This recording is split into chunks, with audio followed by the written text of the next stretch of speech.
Apa itu ins? Dan kenapa seringkali disandingkan dengan jin? 18 kali pasangan ini disebutkan dalam Al-Quran. Ya ma'syaral jinni wal ins, wa ma khalaqtul jinna wal ins. Perhatikan kalimatnya. Ins setidaknya punya 3 makna utama. 1, sosok yang tampak terlihat, kelihatan. 2, sosok yang baik, penuh manfaat. 3, sosok yang halus dan lembut, ins. Jadi yang makhluk halus itu kita, bukan jin. Jin disandingkan dengan ins karena bersamaan dengan itu menjadi paradoks, lawan dari makna ins. Jadi kalau ins punya 3 arti, jin pun 3 arti. Manusia ins tampak, jin disebut jin karena tersembunyi. Makanya semua kata dalam bahasa Arab yang dimulai dengan jim dan nun semua tersembunyi.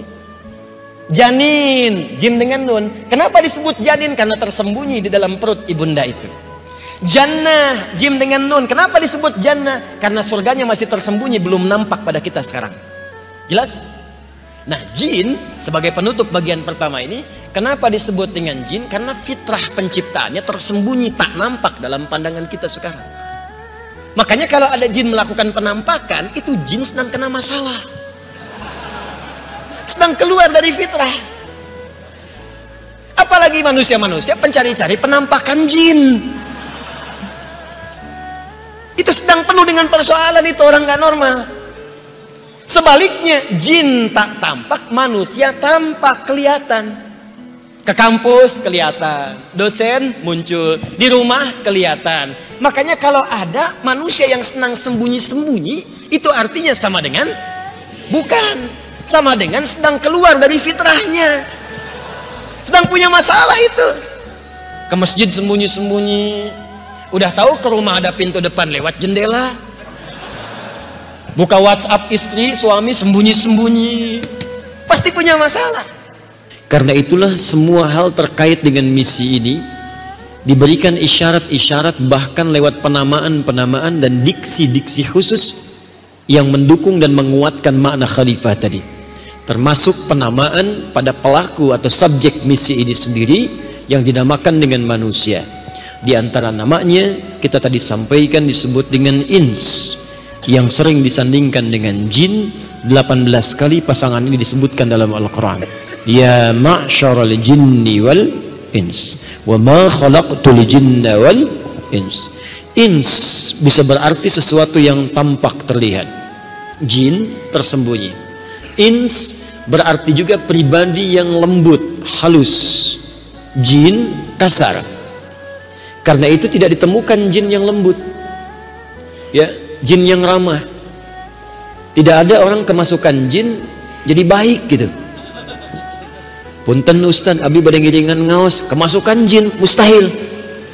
Kalau tidak kata-katanya itu meracau, tindakannya pasti mengacau. Manusia terbalik, dia lembut, halus, baik, bermanfaat.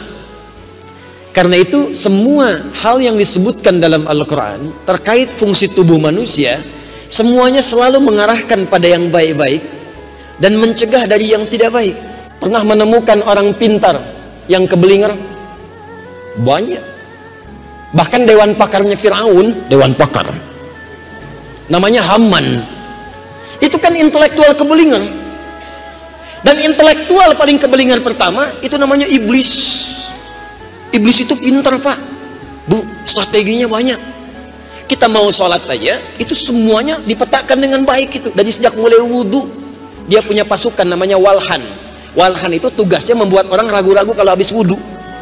Udah selesai, kayaknya batal deh, kayaknya enggak deh, kayaknya enggak, jojong weh sholat padahal bau udah kemana-mana.